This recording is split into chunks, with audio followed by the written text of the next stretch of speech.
right. I'm extremely excited to introduce our next panel, moderated by Grammy-nominated KCRW host Chris Doritas. Chris made a name for himself as the musical director at KCRW and the original host of the station's show Morning Becomes Eclectic. Chris has also gone on to supervise nearly 20 movies, including Oscar winners American Beauty and Austin Powers. Beyond his film and TV work, Chris serves as a consultant for record labels, publishers, and has lent his programming expertise to both iTunes and Amazon Music. I'm sure you've heard of them. He also continues his dedication to discovering and nurturing new artists through his weekly live performance series, School Night. Next, I'm pleased to introduce our two panelists, Billie Eilish and Finneas O'Connell. Yes! Since going viral with her 2016 hit Ocean Eyes, Billie signed a Darkroom and an Interscope and released her debut EP, Don't Smile at Me. She has since performed the song on CBS's The Late Late Show with James Corden, has sold out headlining tours in America, Australia, the UK, and Europe, and was recently named Apple Music's latest Up Next artist. And then we have Finneas, who is the incredibly talented producer and songwriter of all things Billie Eilish, including her single Ocean Eyes, Bellyache, and Bored, as well as the rest of her EP, Don't Smile at Me. He is also currently working with Khalid, Tori Kelly, Sabrina Claudia, and Olivia O'Brien, just to name a few. Finneas also recently released his debut single as an artist, I'm in Love Without You, so check that out if you haven't. So everyone give him a warm welcome. Ocean eyes, your ocean eyes don't fail.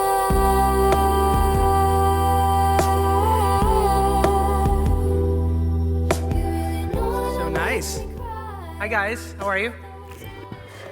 I'm very pleased to be here.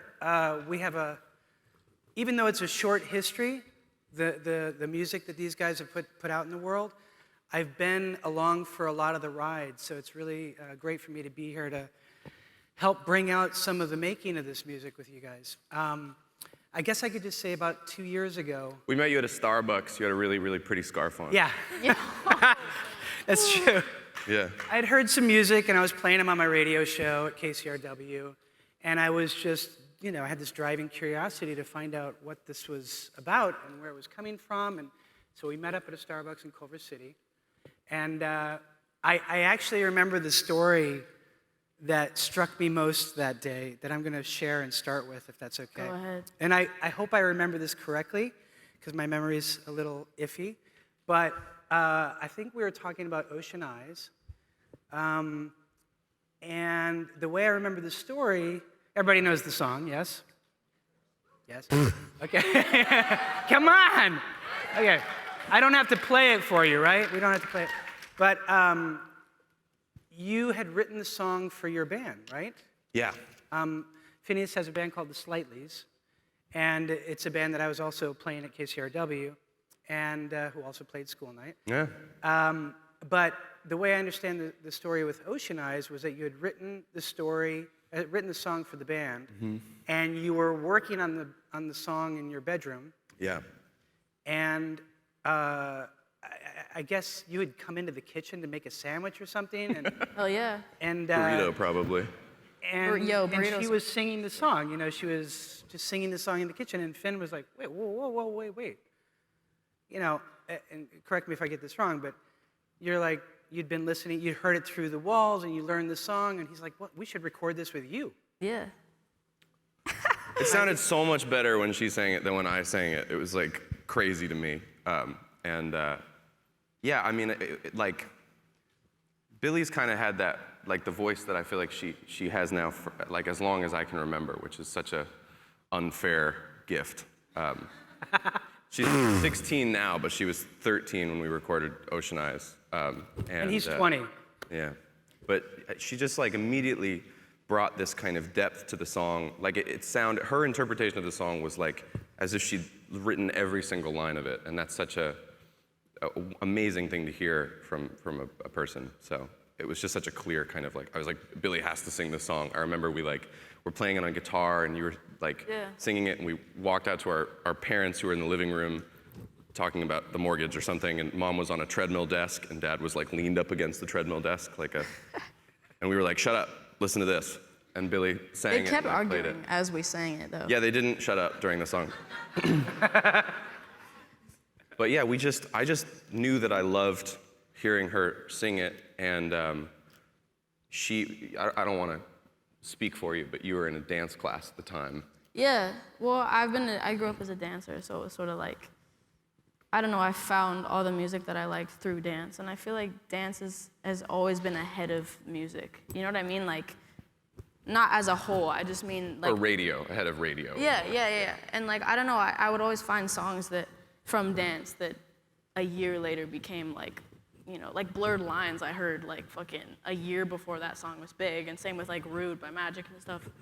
So that's how I'd sort of grown up finding music, and like when Phineas came to me with Ocean Eyes, he was like, I have this new song, and I was like, I know, bitch. I live like 3 feet away from you, like, because it's like we live in this tiny little house, you feel me? Like we live in this little house, so when he writes a song, I hear it. A lot. A lot. It's like, you know, the walls are not that thick, so other stuff gets heard too through the walls. Anyway, but one of my dance teachers was like, he knew I made music and I sang, and Phineas and I wrote together and stuff, and he just asked if we would make a song that he could use for a dance recital, and I thought that was the sickest thing. I just was like, because that's what I wanted, you know, because I grew up as a dancer, and that was such a huge part of my life, that like, you know, making a song that me and my friends could dance to on stage is like, oh, that's so sick. And so Phineas had the song Ocean Eyes, and we just sort of did it, and it... Well, the production was super influenced by the idea that at the bare minimum, 7 or 8 people were going to be dancing to it, and so the production needed to be the right speed to translate to movement, and it needed to have like sort of minimal enough percussion to make the beats impactful.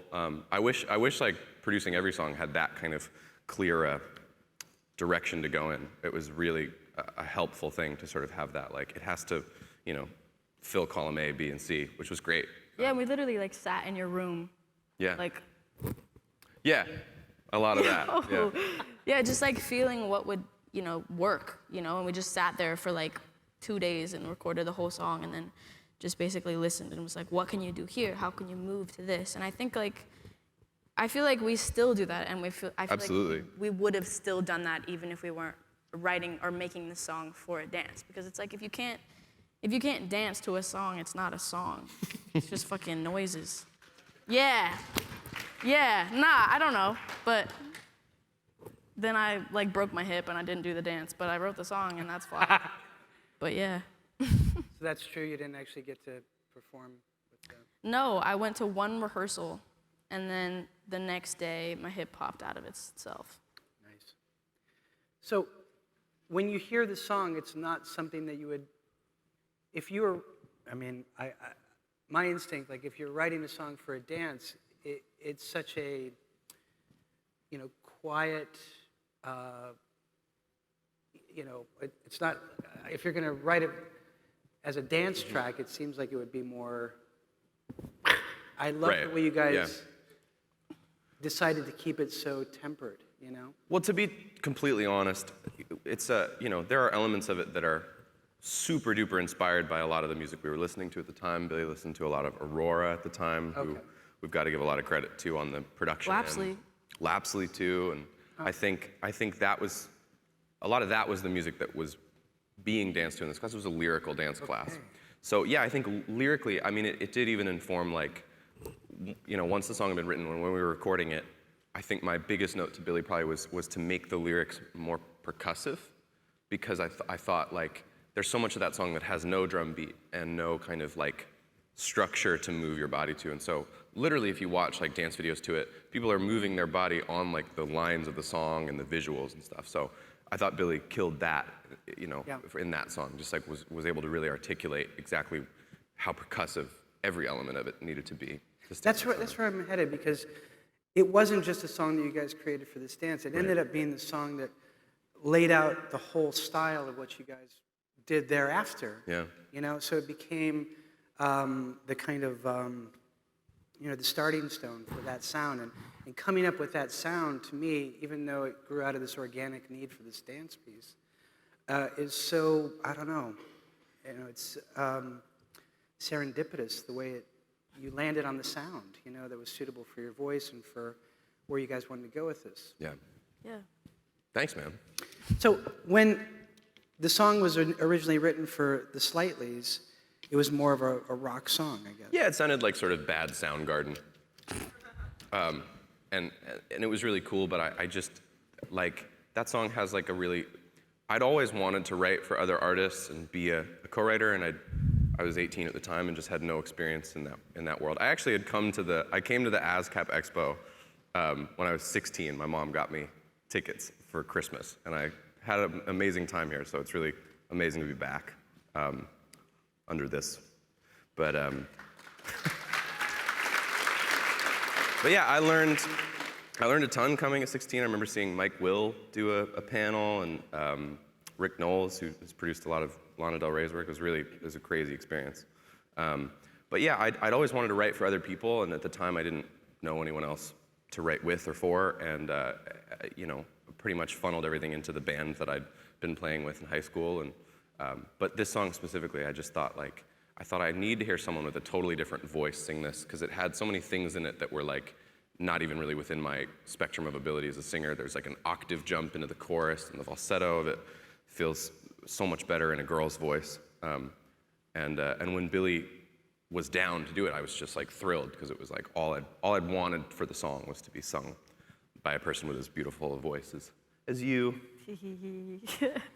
Yeah. So then, so the success of that, you guys felt really good about that, Yeah. and then that, I guess, led to, was it 6 Feet Under, the second song? Or were there things that...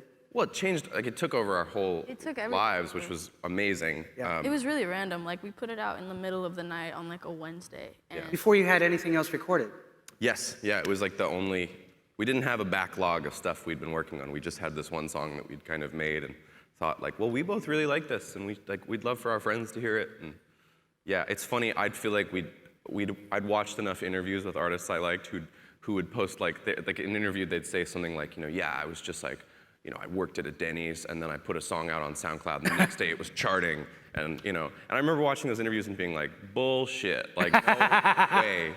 And then like, it wasn't charting the next day, but it really did, like, it started to just catch on to people sharing it online, and we didn't put any press behind it or anything. We didn't really know anyone in the... Well, we really almost didn't put it out, because we honestly only made it for my dance teacher, and we put it out because it was there, and we were like, why not? And so we basically like left the free download link up. So it's like if you heard it, you could download it for free and just have it. And then like sort of, I don't even know, like Phineas, I was like at Starbucks and Phineas called me.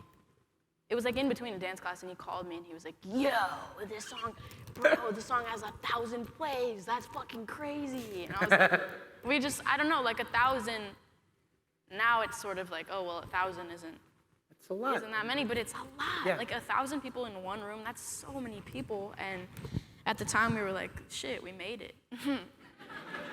We hadn't, but that's how it felt. And it's like, because everything's relative, that's how I feel all the time. And that even leads into sort of the age aspect to me, because it's like, people, I'm 16 and he's 20, and it's like, a lot of people sort of are like, well, if you're that young, how could you have possibly gone through that? Or how could you feel that? How could you write about that? How could you, have any idea what the fuck that's like? How could you be human? Right? And it's just like, do you remember being a teenager? Because it sucks. And like, it sucks for everyone, and that's fine.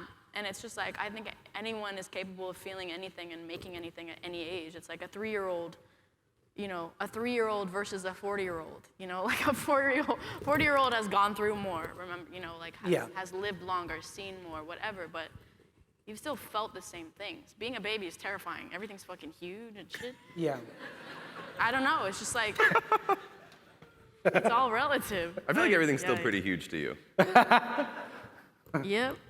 He's calling you small. But we have to be fair because you guys came up in a very unique environment. Yeah, absolutely. Your parents are creative people. They work in creative industries. They play music around the house. Yes. They filled the house with instruments. Tell Yeah. me about what that was like coming up in that environment.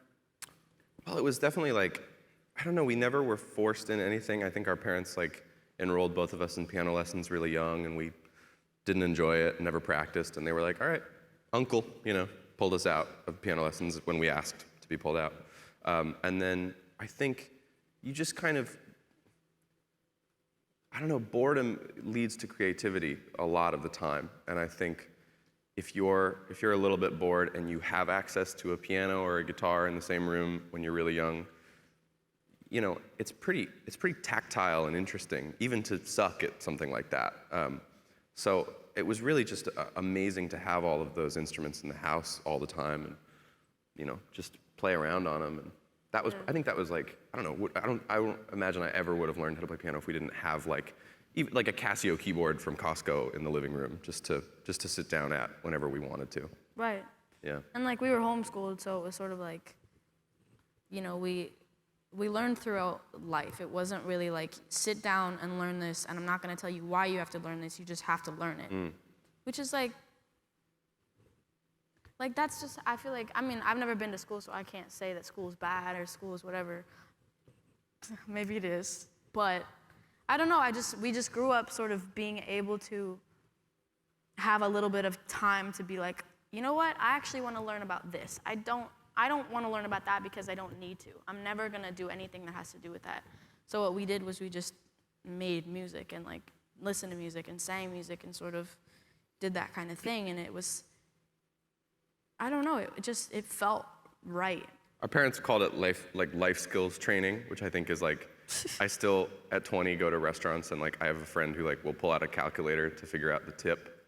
And I'm always like, dude, like, if you know any math, you should know how to calculate a tip at a restaurant. You know what I mean? I think so. So those were, sort of actual things that you use on a day-to-day basis were always prioritized, and I think those are the things that, stick with you anyway. And so we always focused on those, and then any chance we got, we were. I just feel like when you're forced into something, you're not gonna wanna do it, no matter what it is. And it's like, if you weren't forced into it, maybe you would wanna do it. It's like I feel like so many people don't get the option. They're just kind of, it's like, you have to learn this, and then you'll have to whatever. And it's like, that's a waste of my time. Like, obviously you need to know things to like be a human being, but I don't know. I just think, I don't fucking know. Well, in addition to music being in the house that you guys could play yourselves, what were you guys listening to growing up? You remember like the first song? I'll ask each of you guys. The first song or artist that made you go, realize the power of music? I think for both of us, it was the Beatles. Yeah. Like pretty much since day one, but I don't know, my dad was always playing like tons of little CDs that he had of like every artist. Like Mixtapes, yeah. Mixtapes, pretty much. And like he would just play stuff from like, I don't know, the Beatles and like Avril Lavigne and like Linkin Park and Sarah McLachlan. Like a lot of people that I would never have. The greats. I don't know, so we just kind of grew up around a lot of different stuff. And then I think I'd say the first time I was sort of like, oh, music is unbelievable was like, I heard Childish Gambino when I was 11. I think I heard Heartbeat off of Camp. Yeah. And at first, it was like, it came on shuffle because like, obviously Phineas was like all about music and always has been and has been a genius since day one. But like, so he would buy music and then I would sort of have it on my iPod because like he was 4 years older than me, so he would go through like the phases before I would, and so it all would just be on my iPod before I even heard it. And then Childish Gambino came on, and I just was like, whoa. And What about that song was Yeah. so impressive to you? it was just so different. At first, I didn't even know if I liked it. I just liked that it was different. And I feel like that's how I feel with a lot of things. Is like you don't really necessarily have to like it or not like it. It's just the fact that it's not what you've heard before is sort of more important than whether you like it or not, if that makes sense. Because, you can like a song that's that's copying every other song and you still like it, or you can hate a song that's the same way. But when you hear something different and you're not used to that, it's like, it just like opens your mind. And I feel like most people right now, I don't know if this is necessarily true, but I feel like a lot of people just hate on what's different. And just because they're so stuck in their own, like, this is what has to be cool, and this is what's good, and this is what's whatever. And I feel like so many people, you know, talk shit about a lot of real art that's like, they're really doing something you've never heard, and you're just so used to what you've heard all the time that hearing something new is completely, you just don't know how to wrap your head around it. Can you think of another example? I mean, I feel like most people will like at me for this, but it's like, everybody like hates 21 Pilots. I mean, I feel like people are just like, yeah, 21, like Linkin Park, like 21, My Chemical Romance, Green Day. You know, it's like they think of it as sort of like a phase, like a joke and whatever. And like, it's not a phase, mom type stuff. But it's like, if you listen to the art they're making, it's like they're saying some stuff that nobody says. And I think like 21 Pilots, honestly, they have some amazing songs, and the way they write and the way that they sort of just create everything and all the, just, I want to know what their brains are doing. And just because it's different and maybe you don't like it, it's different. So let it be different, you know? Finn? Yeah. That's you. So, yeah, so like if you could go to the same question, like an early, you know, epiphany moment with music. Yeah, the first album I bought with my own money was Move Along by the All American Rejects. I mean, Tyson Ritter still has like the greatest jawline I've ever seen. Yo.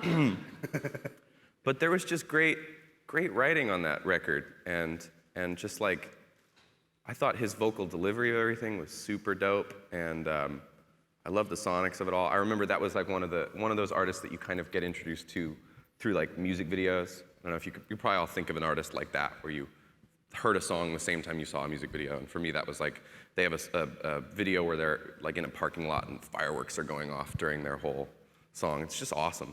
And yeah, to me, that was like a real, I mean, I remember like, this sounds goofy, but I was 8 at the time, and I had like a little iPod, or like, I don't even think I had an iPod. It was like a SanDisk blue MP3 player, because I couldn't afford an iPod at 8. But I remember they had a song called Dirty Little Secret, and I didn't want my mom to hear that I was listening to that song, so I only listened to it in headphones in the back of the van. And I think there's something about music growing up that is formative, and I think everyone has said this sort of since the beginning, that like, if there's any music that is like kind of secret to you, it's that much more important to you. You know, anything that you're sort of keeping to yourself and not really sharing. And then if you find someone else who independently likes that music, it's like an instant bond with them, you know. Yeah. So yeah, All American Rejects. Yeah. Very cool. So let's talk a bit about how you guys are now that you've kind of settled on a sound that we talked about with Ocean Eyes, and then the next song started to emerge. Mm-hmm. How does that process work between the two of you? Where do the song starts happen? It's always different. It's like, you know, sometimes I have lyrics in my head, or like my phone is just like filled with just thoughts, and not even necessarily just lyrics. It's just like every single thing I think, I just sort of write down. And I don't know why you clapped, but that's swaggy.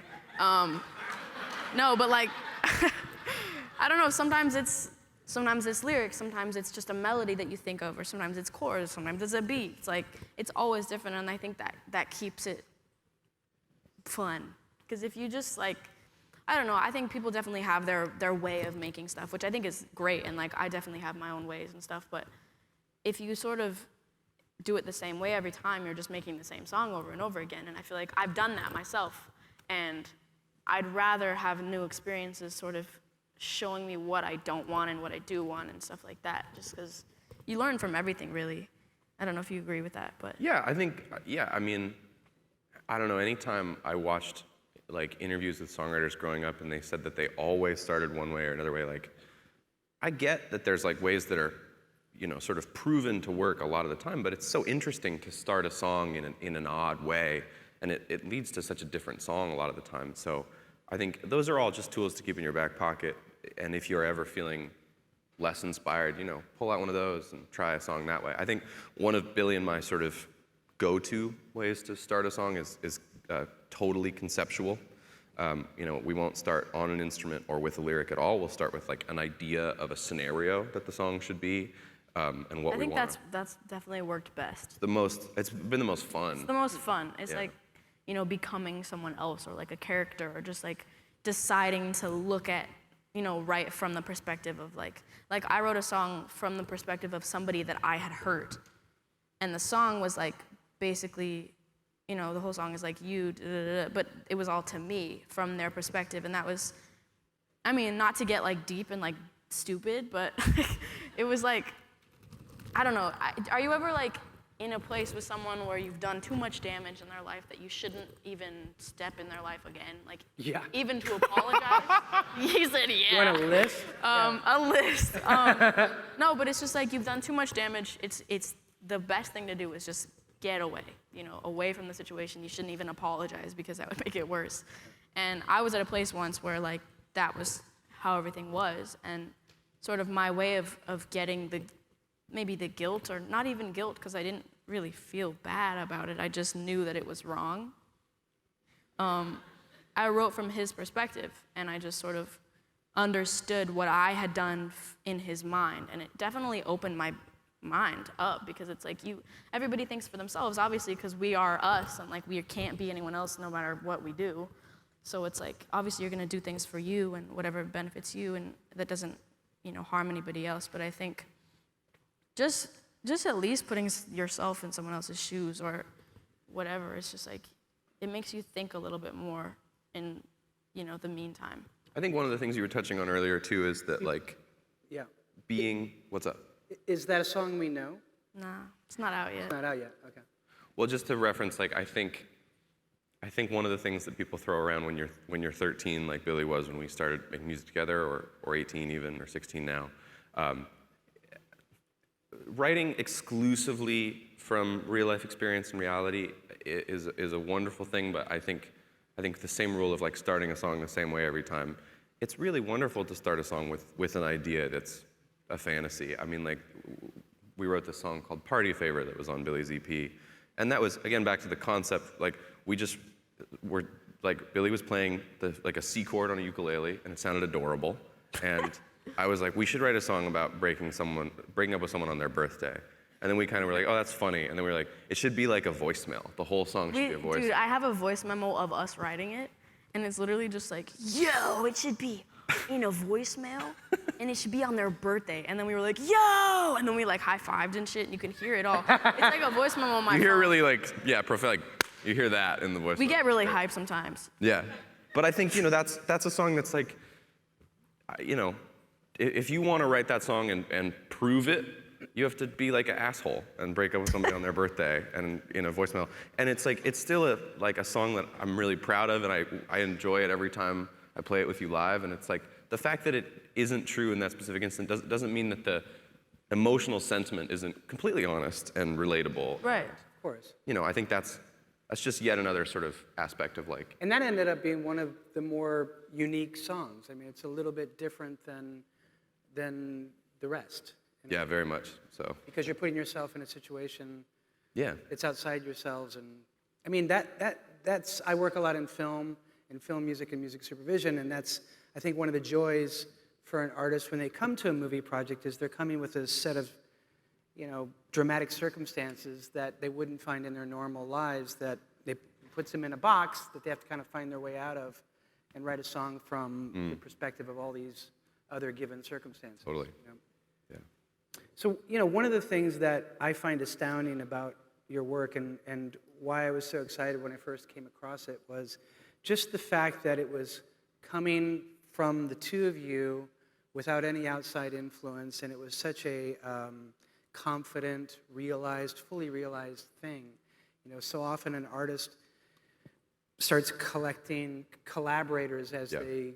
they grow and find success, and those collaborators change the way they sound. But you guys kind of came out of the box with this defined thing, and now it's about protecting that, I would imagine. Yeah. Can you speak to that, about how, as these baby steps started to turn into sprints and the long race, how you've managed to protect what you guys are doing that's been so sacred? I mean, one thing that I was saying like yesterday was, when this all sort of started, it was like, oh, maybe we should get in the studio with this person and write with these people and have this producer and, have this person do this and this. And it's like, but that's not how we got here, though. Yeah.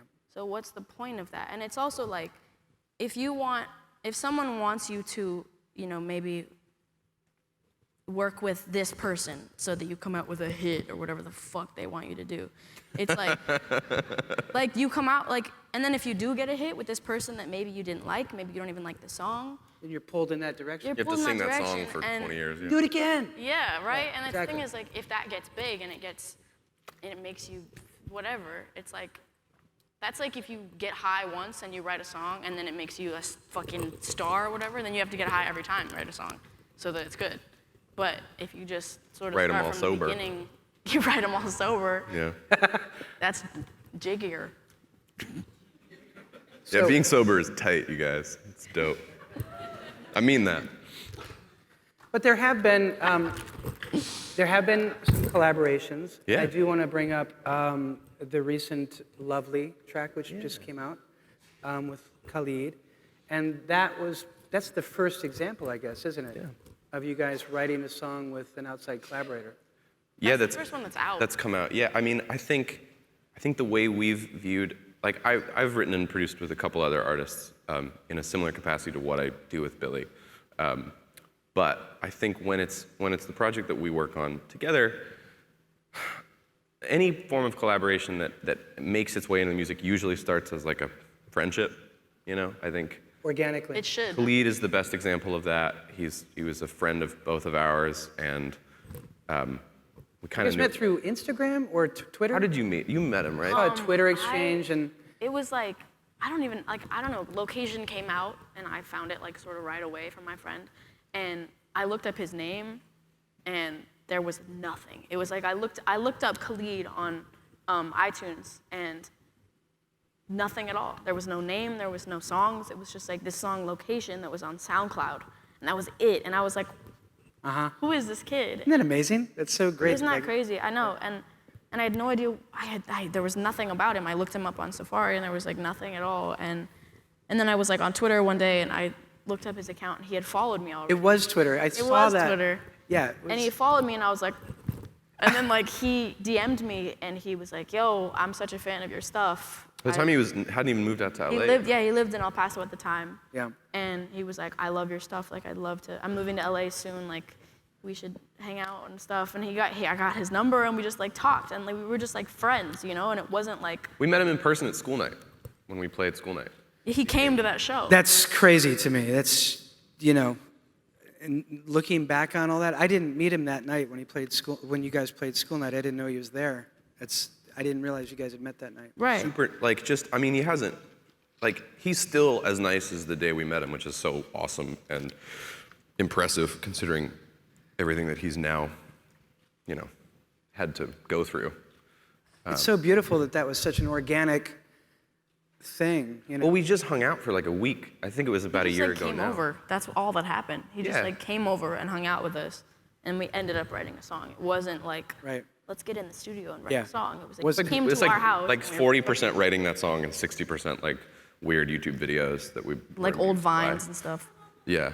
But I think the main thing that I would say is like at the beginning it was like why it's special to me and why he's special to me is that at the beginning we both respected each other as people and the art that we were making, and there was no hype. So there was no hype around him, there was no hype around me. It was just two people respecting what they're doing. Yeah. And that's sort of stuck with me because, I don't know anymore who's real and who's not. It's like Yeah. Because people are just climbing to get to the top. Right. And it's just like, if you ruin everything on your way to the top, what the fuck do you do at the top? So with Khalid, it was just like, that was just a friend of mine. And as he grew and as I'm growing now, it's like, we're still just, we equally, I think, have the same amount of respect for each other as we did when we were, you know, that. You know, for any songwriters in the audience, artists in the audience, I think what I'm witnessing here and what I felt was true about these guys is that, you know, you've really protected that compass. There's this inner, you know, compass that we all have. And listening to that, listening to your muse or your instincts, your gut, whatever you want to call it, is really where all this came from and where it's going to continue to come from. And as things grow, I feel like, again, protecting that and, you know, shielding it from the bullshit is extremely important. And I think a lot of times what happens along the way is people lose sight of that, or they start to doubt themselves or rely on other people, and sometimes the wrong people. Oh, yeah. And once that happens, I feel like that's where you start to lose the plot, you know? So I'm commending you guys for just instinctively knowing that and shielding yourselves against outside forces, you know? There's another collaboration I want to bring up, and it's the Vince Staples track, which is a personal favorite. I mean, I love everything you guys are doing. That's He's our personal favorite. I mean, we just love him. He's so awesome. Crazy. So, the reason I'm focusing on this for a minute is because we've talked a bit about the songwriting and how the songs come to be written, but I think it's easy to overlook the production skills that are at work. There's a restraint to what they're doing that sets them apart. Yes, we see it sometimes in Lapsley and we see it in Aurora. There are other artists that are maybe you know, in a similar world, but I think that's it's easy to take for granted what you guys are doing on the production side, and I commend you for that. And I want to talk a bit about the concept for this song, And Burn, and set it up. How did this start? And then I want to play it for everybody. Well, we had this song, Watch, which Phineas wrote like a week after Ocean Eyes came out in 2015. Or the night Ocean Eyes. The night? Yeah. The night Ocean Eyes came out, and Kidding. yeah, and we just sort of had it, and we. Which, by the way, that was November 2015. So it's a long time ago in the span of our career at this point. But we sort of made a little demo of it with production and everything, and. The demo sounded very similar to the song Watch that ended up on the EP, like the first demo, but it was very like rudimentary demo. But basically, at the time, it sort of got lost and everything, and it was just sort of. I just was like.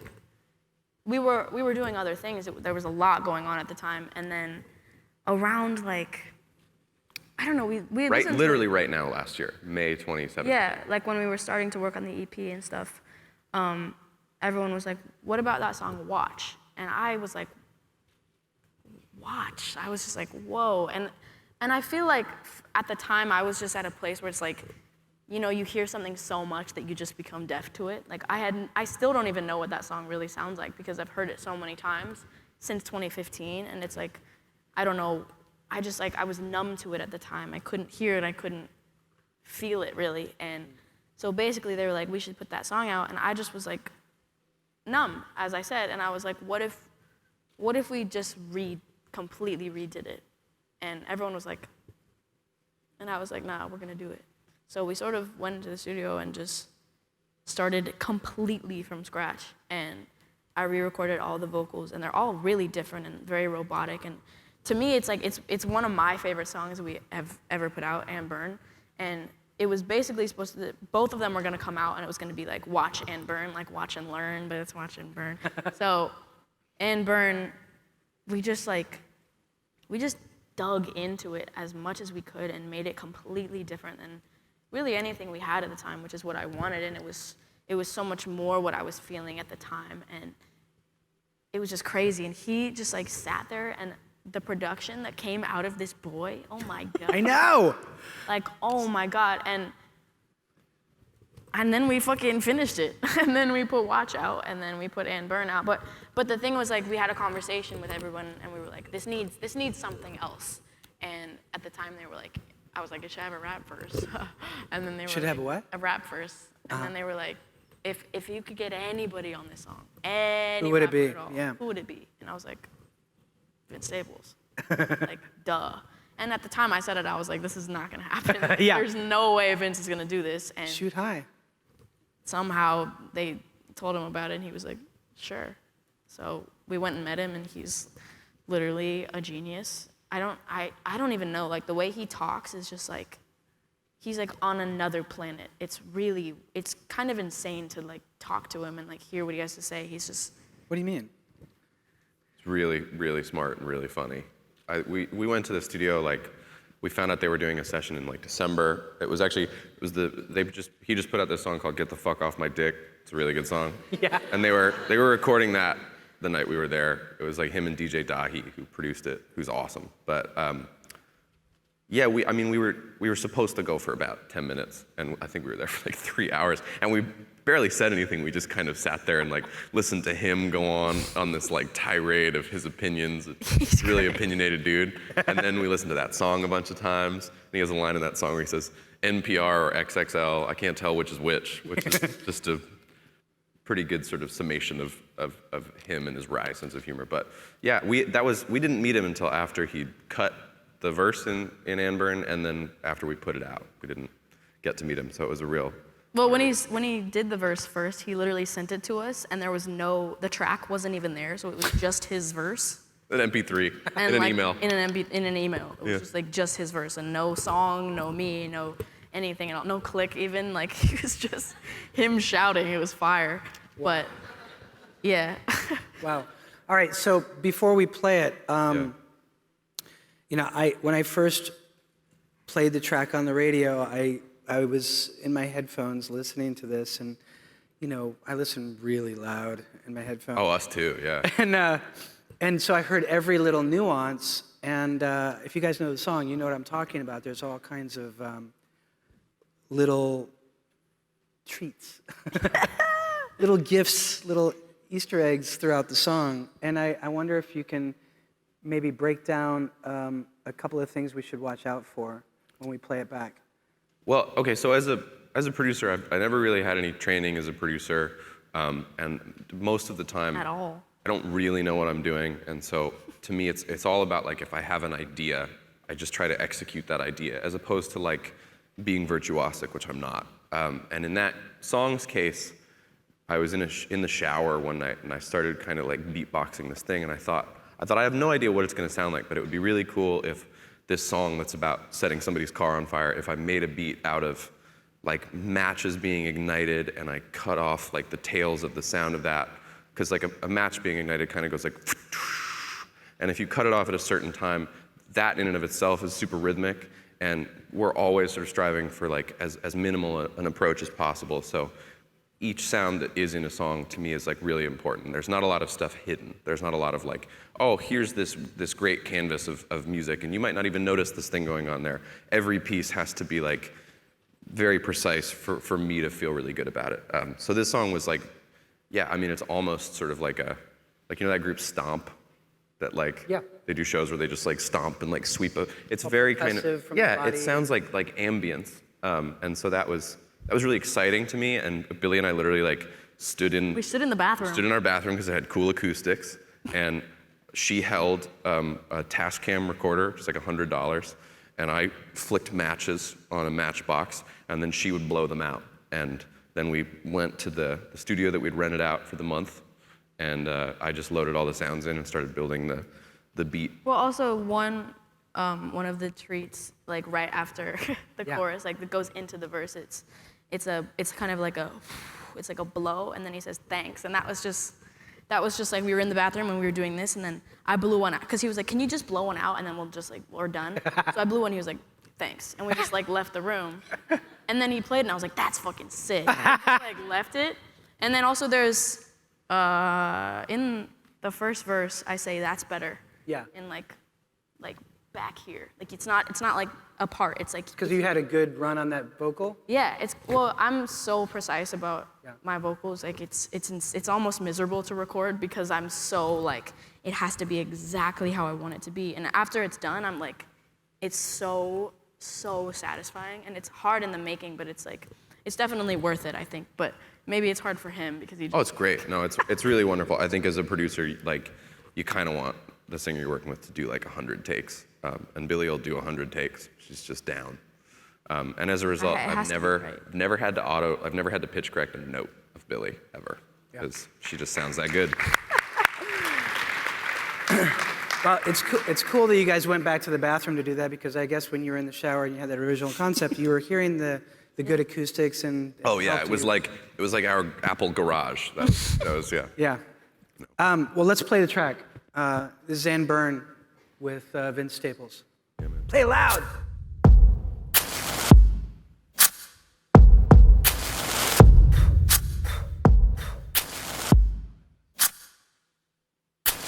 Lips meet teeth and tongue. My heart skips 8 beats at once. If we were meant to be, we would have been by now. See what you wanna see. All I see is him right now. Him right now. I'll sit and watch your car burn with the fire that you started in me, but you never came back to ask it out. Go ahead and watch my heart burn with the fire that you started in me, but I'll never let you back to put it out. Thanks. Your love feels so fake. My demands are high to make. If I could get to sleep, I would have slept by now. Your lies will never keep. I think you need to blow them out. Blow them out. I'll sit and watch your car burn with the fire that you started in me, but you never came back to ask it out. Go ahead and watch my heart burn with the fire that you started in me, but I'll never let you back to put it out. 7/4/2008, I still remember that. Heaven sent the present my way. I won't forget your laugh, packing everything when you leave. You know you coming back, wanna see me down on my knees, but that was made for a ring. I try to wait for the storm to calm down, but that stubborn bit be leading the war. We drawn down on each other, trying to even the score. We all been found guilty in the court of aorta. And I'll watch your car burn with the fire that you started in me, but you never came back to ask it out. Go ahead and watch my heart burn with the fire that you started in me, but I'll never let you back to put it out. Watch your car burn.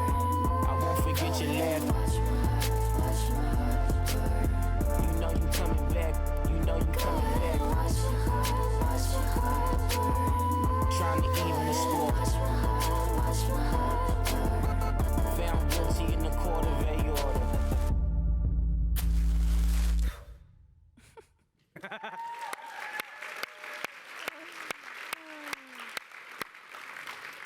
How much time do we have? I'm looking for.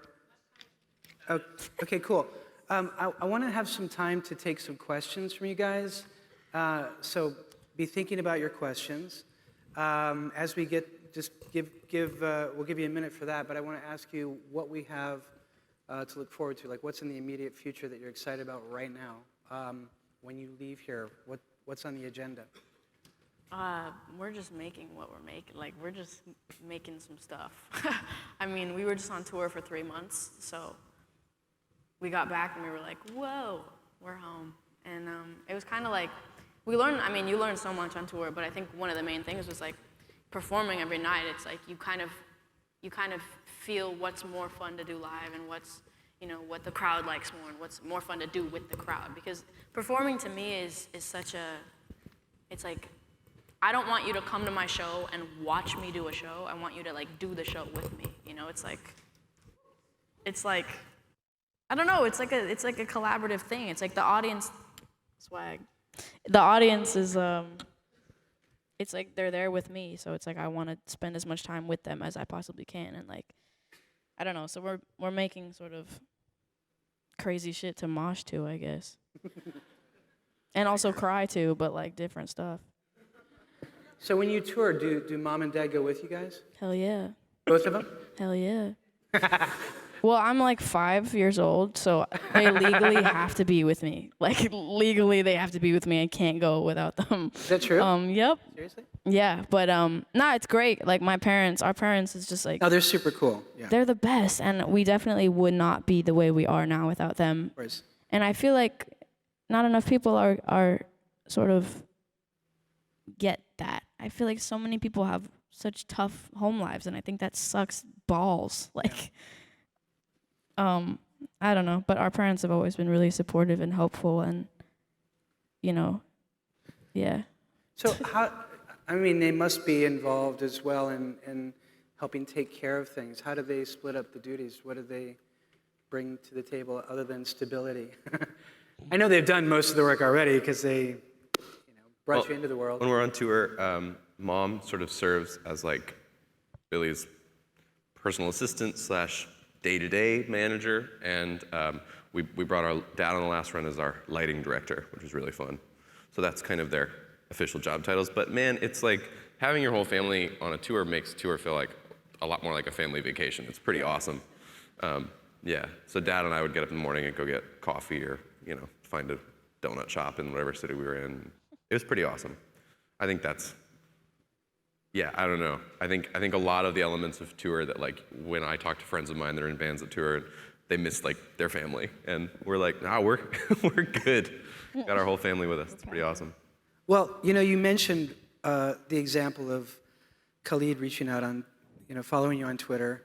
Can you point to another moment, perhaps aside from the 1,000 plays on SoundCloud, where you guys started realizing, wow, this is really something, like, that this is gonna work?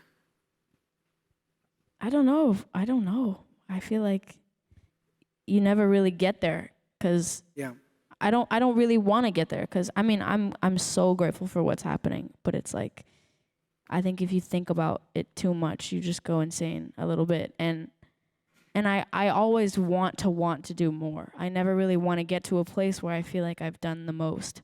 I never want to be like, yeah, I did it and I'm done, and like I don't want to, like, I want to do better. I want to do more. I want to keep creating stuff and kind of just take it in along the way. And I feel like some people are like, if, what do you want to have accomplished in 10 years and whatever? And the only thing really, not the only thing, but I'd say the main thing is just, I want to have not taken it for granted, because I catch it going over my head and I'm just like, what is this? Like, what? It's the kind of thing that's just like, what the fuck, bro? Like, Jesus Christ.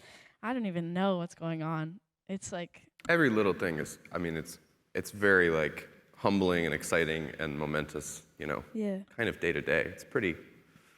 It's unfair. It's very cool.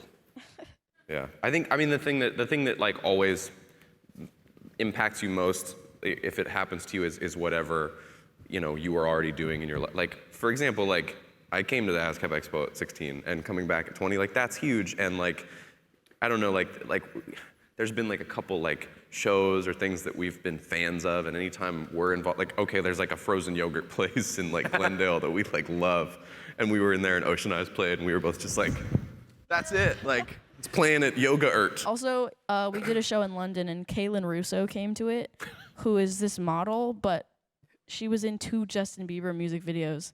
So I was like, swag. I was just like, it was so, she came backstage and I was just like, because it's like, I don't know. It's just like little things that like, cause we grew up as fans and we're still fans, and like, Yeah.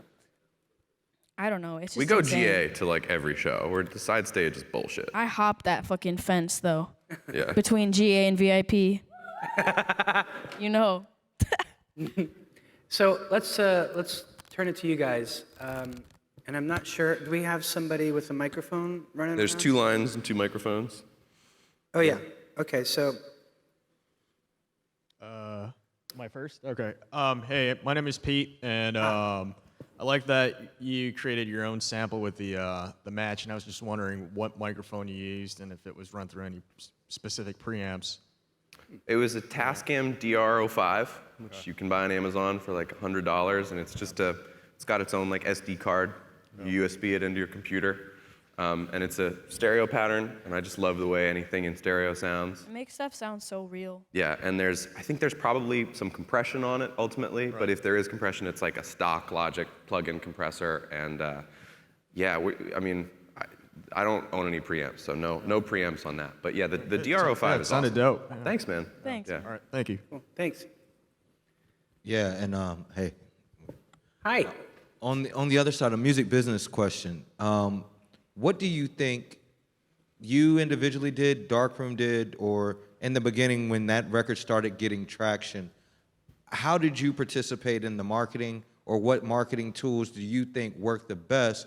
Because, and the reason I'm asking, to have success that early at that age, and then have the success online, I think that's like the perfect mix for everybody who wants to get started indie. They don't necessarily want to do PR and Right. be in Billboard, but they want to know how to reach fans. What do you think worked best when you were starting to get that initial traction? I mean, for me, it was, I don't know, I feel like the way that I sort of chose who I chose to work with me is like, I didn't want anyone to work for me. I wanted someone to work with me, you know, and I wanted like, I don't know, I wanted to feel like they trusted what I had to say and like knew that I knew what I wanted and like helped me get that instead of trying to force me to do stuff. You know, I feel like a lot of people do that, and a lot of, you know, I feel like that happens so much, and Interscope and Darkroom, like the people there just felt so real to me. And I mean, I don't know what they did, but they did some magic shit. Yeah. At the very, very beginning, when it was just Ocean Eyes and Billy wasn't signed yet, and we just started working with our management, Billy's really good at Instagram. Right. She's really, really good at it, and I can't really, like, it's a little unquantifiable, but like at meet and greets and stuff, like, I feel like 80% of the time kids are like, I found her on Instagram, and then like heard the music, and I think, you know, a lot of that has to do with it being authentic for Billy. She has great sense of style. She looks awesome, and she's got a great sense of humor. Her Instagram is @whereartheavocados. I think that's like, there's like little sort of subtle forms of self-PR that are a little bit counterintuitive to what a PR firm, you know, can do for you. We have wonderful PR with Alex Baker, but she's working on much sort of bigger, broader scale And they came in things. later. They all came in later, I think, on that sort of initial It's all front. social media, realistically. Yeah, so Twitter and Instagram are kind of the kings of self-promotion, and then, you know, we got really lucky. Most, like, the people that were sharing our song were sharing, like, as soon as one person found the song and sent it to another person, it all kind of spread like that, which, you know, we've both been involved in other projects that have not had that, sort of luck attached to them. I'll just say also, too, it starts with a great song, obviously. Absolutely. 'Cause, you know, they could have found her on Instagram or Twitter and then gone to the music, and if the song didn't deliver, we wouldn't be here today. Right. It starts with the song. That's why we're here today, right? That's why we're here. But my observation is that Billy's way better at Instagram than I am. Right. So, yeah. And then just, I guess, a follow-up to that point. If you said in your time how you split your headspace, I want to do something that shows personality, my style, or whatever, versus be about music, what percentage on that? And I'm going to take That's my definitely been sort of like a thing that everyone's tried to be like, you know, try to be really careful with, which is that I feel like a lot of people are kind of afraid that it's like people are just gonna think of me as a, you know, a fashion influencer or, you know, just like a social influencer, whatever. But I don't know, because I tie it in with everything, and I try to not be like advertising my music. It's just sort of part of the way that I am, you know. And it's like I listen to my own shit, and like I post videos of me listening to it as just a song in the background, but it happens to be my own song. I don't know, really. It's just sort of, I don't know. I don't know. I think that's as far as I can answer. Yeah. The answer is Thank you're you. dope. The answer. Thank you, Thanks. man. I appreciate that. Hi.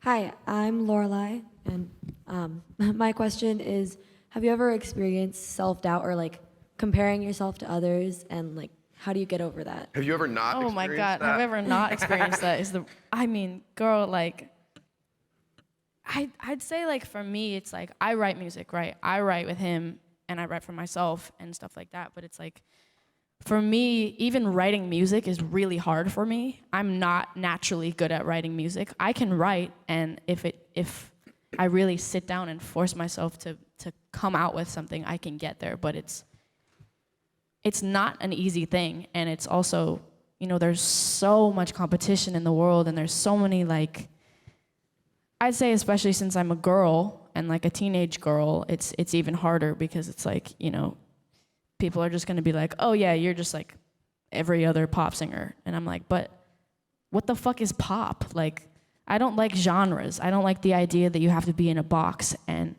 I sort of, this is like dark, but like what kind of keeps me just doing whatever the fuck I want is like, everyone's gonna die, yo. Like, everyone's gonna die. I'll die. Everyone here will die. Like, it's a natural thing, and so it kind of makes me like, well, whatever I do, it's gonna be fine.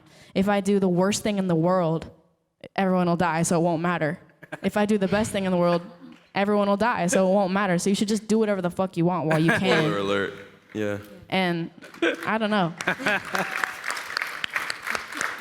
Puts things in perspective. It does. Yeah. Awesome, thank you. Of course. Thank you. Thanks, Lorelai. Guess we go over here now?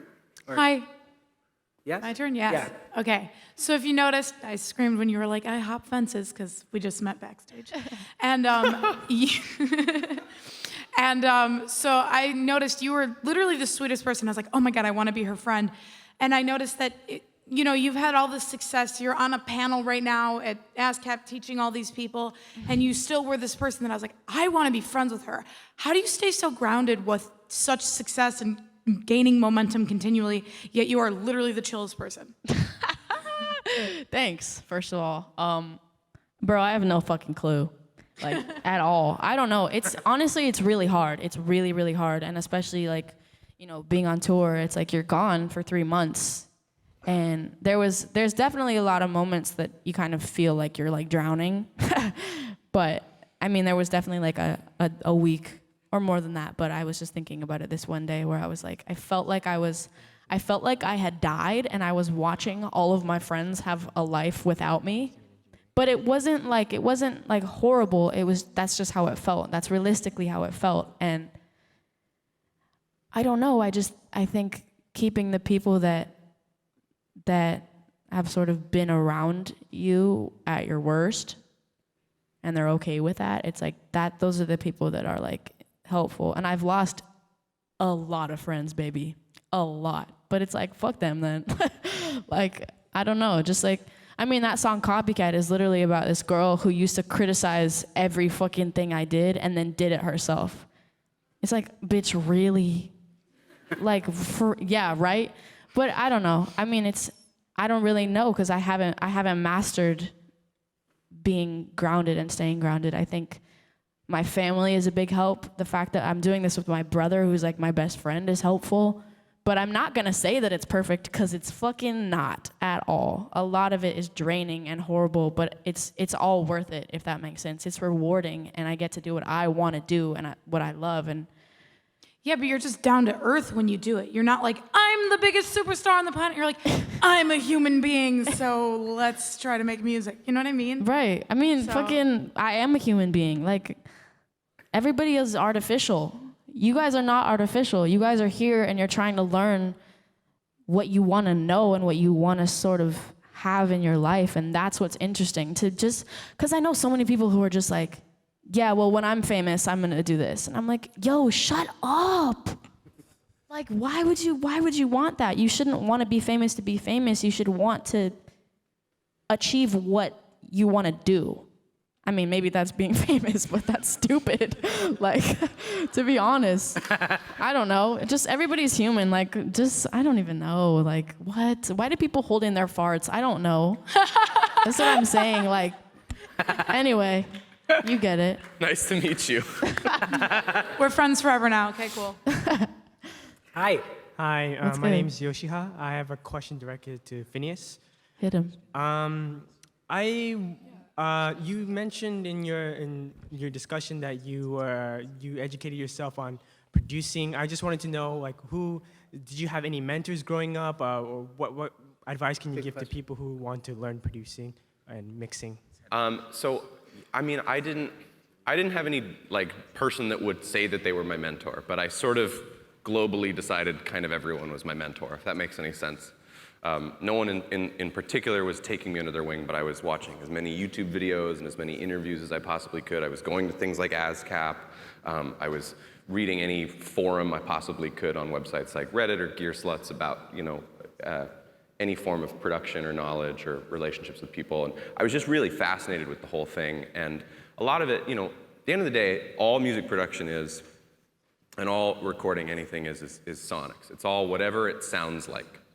There's kind of no visual to it. There are shiny rat compressors and beautiful speakers and beautiful studios, but the only thing that matters is how it sounds.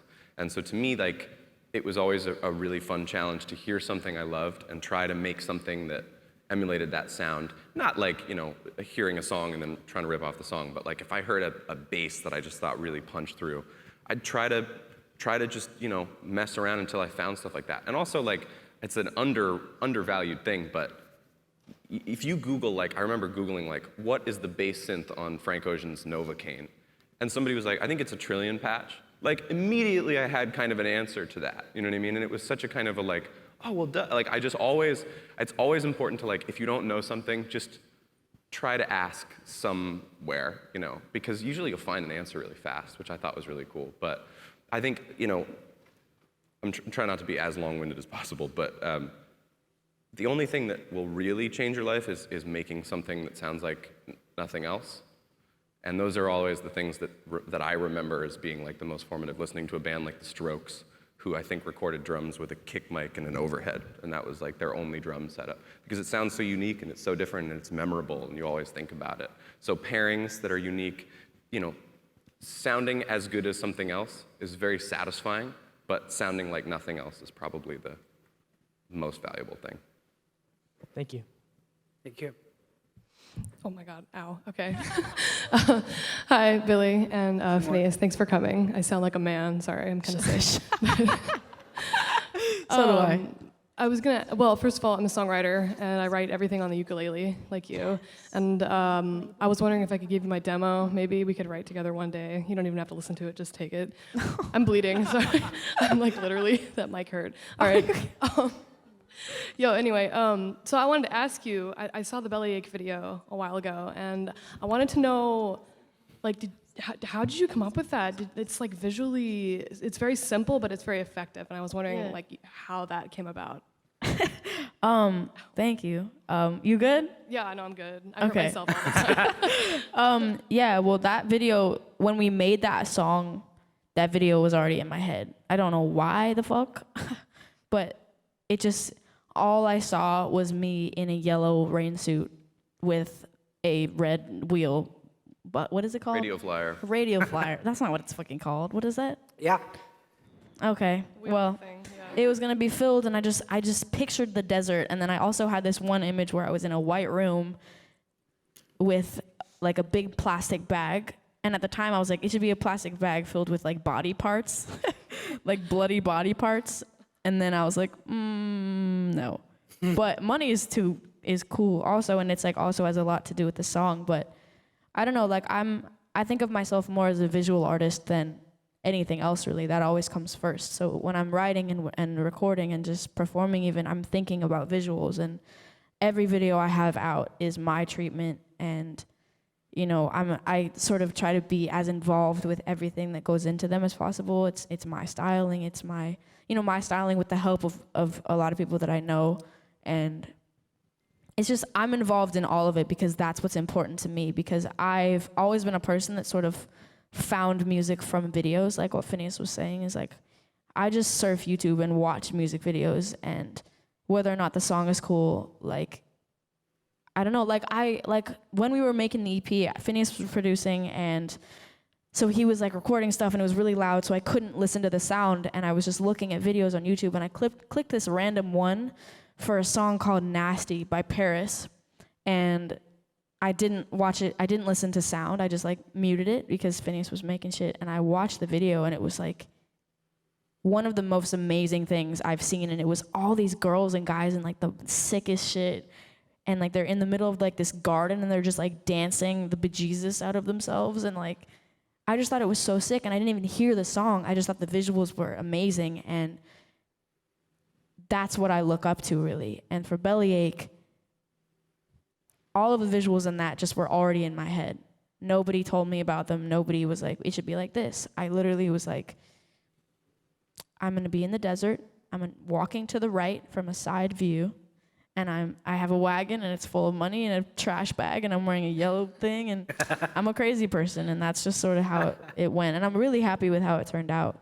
But it took a while to pick directors and stuff, because that's a huge part of it. It's like, you just have to have the energy with that person, you know? But yeah, no, I'd love to hear your demos. That's fly. Oh, cool, thanks. I think we can fit in one more question. Sorry, guys. Hi. We're being Hey, I'm Galit. First of all, congratulations. It's especially exciting because probably my daughter was one of the first 1,000 people to like Oh, sweet. your That's so song. sick. I remember driving in the car, and she told me, "Mom, you have to listen to this. She's so hot." So this is pretty amazing. I wanted to ask about the label, especially with you guys, because like, how do you find a balance between your individuality, because clearly it's something that is important for you, and you don't have to even state it. It's so clear. So, but it seems like at the end of the day, when you become big enough, it comes down to signing with a label. So I was just curious, what was the process? Was it like, okay, like we're gonna sign with you, but these are the conditions? Was it like, how did it come? You know, how does it? How do you find the balance between signing with the label but keeping your individuality? It's a big thing, and it definitely took a long time. Like, and that wasn't like just a long time doing nothing. It was us really like studying each label that we met with. And the thing is, I was 13 and had no idea what was going on, and I was just sort of going into these meetings with these people that were like, "We're gonna make you," and I just was like some of it was so fake to me. But then I remember meeting with Interscope for the first time in Darkroom, and we were just in this room at the top of the building, and there was like, you could see the city through the window and stuff, and it wasn't about any of that. What I liked was, honestly, it was this one dude who's like my label guy who has his own little thing called Darkroom that's a part of Interscope. It's an imprint, yeah. It's an imprint, and to be honest, he was the reason that I signed with Interscope, because I just felt like he got it, and he understood that I am what I am, and like nothing is gonna stop that at all. And I don't know, it was really his energy and the way I just believed in what he was saying, and I felt like he believed in what I was saying, and still, even after that, it took a long time to really sort of dig into every single one and sort of like. We negotiated contracts for 6 months. Wow. Yeah. That's overwhelming. Yeah. And it was also like, we didn't really know, because it was the beginning. So we were like, do we sign with a label at all? Because, you know, there's so many stories about signing with a label and then everything goes to hell and like you're whatever. But it was the energy that I felt from them, and I didn't even care who had worked with them, who was on the label, whatever they promised, whatever they said. It was literally the energy. I can't even stress that enough. And what they've pretty much still managed to do is like just herd me, and that's what I respect the most. I don't want you to sell to me. I don't want to try to have somebody impress me. I don't care about that. I don't care who you know or what you are or how much money you have or how icy your wrist is. I just want to hear what you have to say to me and with me, if that makes sense. And, you know, it's still keeping a balance between, hey, I'm going to do this and it's going to be this way, and that's all I can say, you know. And I don't know, they've just been so good at listening It's to all that. about the music. It is, but tell your daughter I love her. That's very sweet. I love that. Thank you. Yeah, when it comes down to it, the major labels, they all have resources, they all have money, they all have similar resources, but it just comes down to who you connect with and who you feel like you can be in a room with and work together with for what might be a very lengthy relationship, hopefully, which I think it will be. But, thank you guys so much. Thanks, Chris. Thank you. Thank you Billie guys so Eilish, much. Phineas O'Connell.